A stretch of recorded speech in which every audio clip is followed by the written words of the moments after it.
Hola, bienvenidos a Nuevo Tutomate. En el tutorial de hoy veremos cómo se representa gráficamente una parábola. Pero antes de eso vamos a ver en qué consiste una función cuadrática.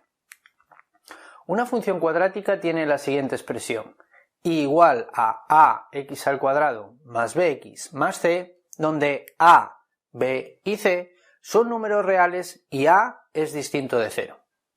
Es decir, una función es cuadrática cuando su expresión es un polinomio de segundo grado. Por ejemplo, la que estáis viendo en pantalla. F de x igual a x al cuadrado menos 4x más 3. En ella, a, que es el coeficiente de x al cuadrado, es 1. b, que es el coeficiente de x, es menos 4. Y c, que es el término independiente, es 3.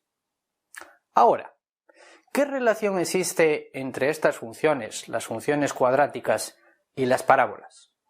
Pues que si representamos gráficamente una función cuadrática, el resultado que obtenemos es una parábola. ¿Y qué es una parábola? Pues una parábola es, por ejemplo, el movimiento que describe en el aire un objeto cualquiera que lanzamos en diagonal.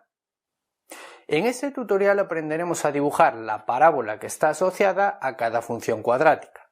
Es decir, nos darán una función de grado 2 y tendremos que representar su gráfica, una parábola. Para representar gráficamente una parábola vamos a estudiar tres características: la forma de la parábola, el vértice de la misma y dónde corta la parábola con los ejes de coordenadas. Vamos a ir estudiando poco a poco cada uno de estos apartados. Comenzaremos con el primero, con la forma. Una parábola puede ser de esta manera, con forma de V, o de esta otra, con forma de V invertida. En el primer caso diremos que la parábola es convexa y en el segundo diremos que es cóncava. Ahora, si tenemos la expresión de la función, ¿cómo sabemos si la parábola va a ser convexa o va a ser cóncava?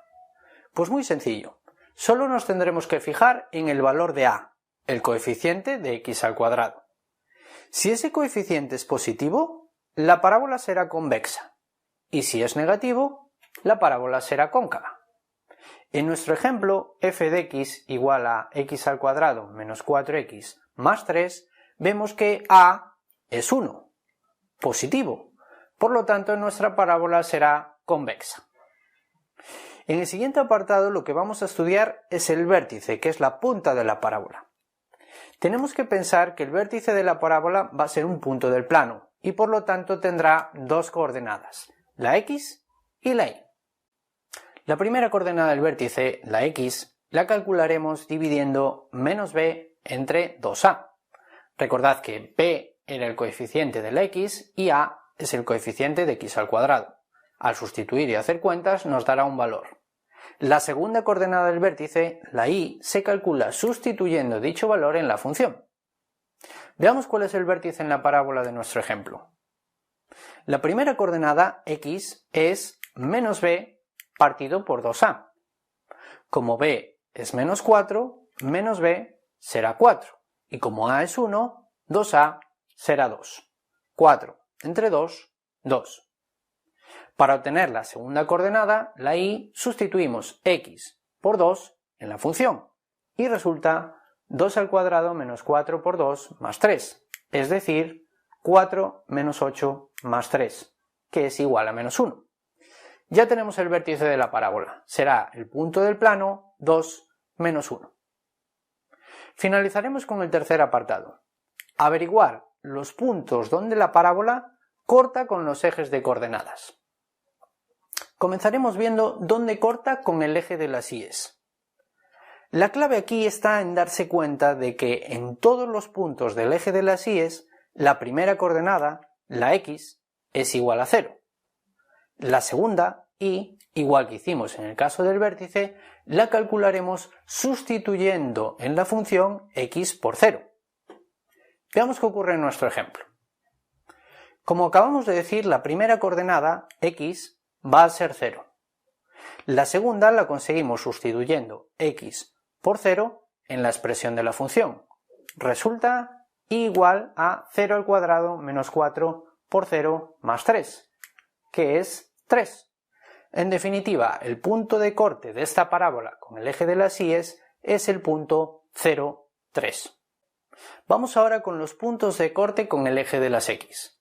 La clave está en que en todos los puntos del eje de las X, la segunda coordenada, la Y, es 0. Para averiguar la primera coordenada haremos lo siguiente. Vamos a igualar a 0 la expresión de la función. Como podéis observar, resulta una ecuación de segundo grado. Al resolverla obtendremos la primera coordenada de los puntos de corte. Volvamos a nuestro ejemplo. Como acabamos de decir, la segunda coordenada, la Y, es 0. A continuación tomamos la expresión de la función, la igualamos a 0 y resolvemos la ecuación de segundo grado que surge. Como en este caso tenemos una ecuación de segundo grado completa, recurrimos a la fórmula para resolverla. Tendremos dos soluciones, con el signo más 3 y con el signo menos 1. Lo cual implica que en este caso tenemos dos puntos de corte de la parábola con el eje de las X. Los puntos serán el 3, 0 y el 1, 0. Fijaos, en la parte izquierda de la pantalla podéis ver toda la información que hemos estado consiguiendo. La vamos a ir representando poco a poco en un sistema de coordenadas. Primero, sabemos que el vértice está en el punto 2, menos 1. Lo marcamos en el plano. También sabemos que el punto de corte con el eje de las Y es el 0, 3. Lo dibujamos también. Y que los puntos de corte con el eje de las X son el 3, 0 y el 1, 0. Teniendo en cuenta que es una parábola convexa que tiene que pasar por todos esos puntos y que el vértice está situado aquí abajo, podemos dibujar la parábola. En este caso, del estudio del vértice y los puntos de corte con los ejes, hemos sacado mucha información. Si tuviésemos pocos puntos o necesitásemos conocer más, siempre podemos hacer una tabla de valores a partir de la función. Pues bien, nada más, hasta aquí el tutorial de hoy. Espero haberos servido de ayuda y nos vemos en el siguiente.